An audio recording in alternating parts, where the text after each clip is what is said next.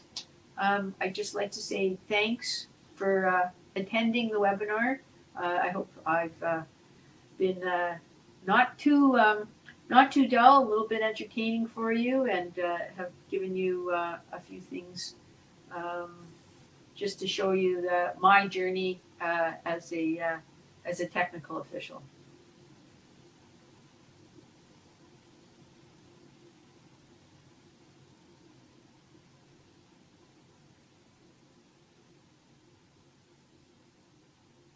Thanks, Brian.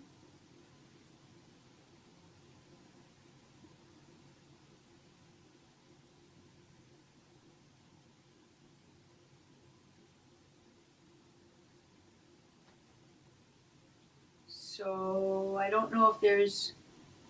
Oh, you're welcome, Lori.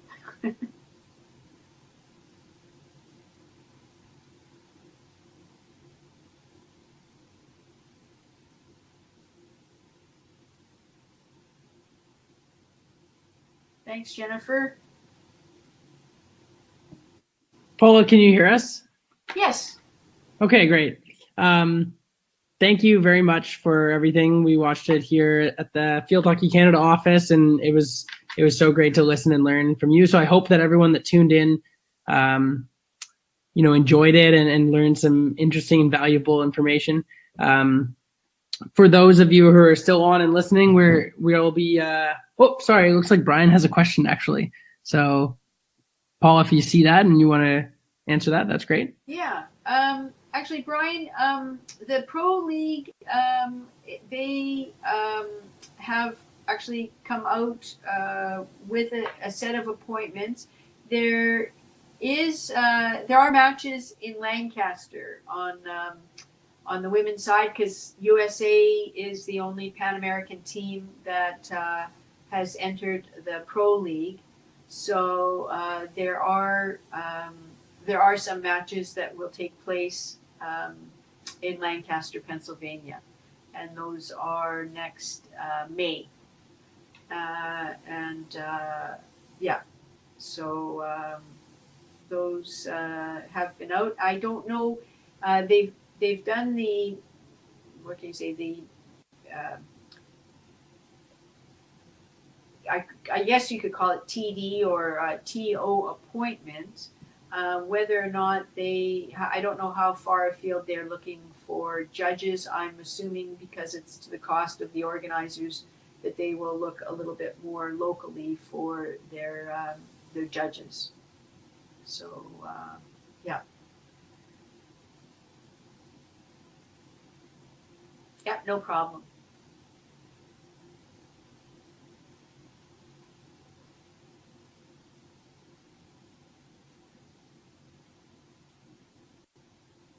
Okay, great. So unless there's any more questions that surface here, another option is you're welcome to email us and I can pass questions along to Paula for answering.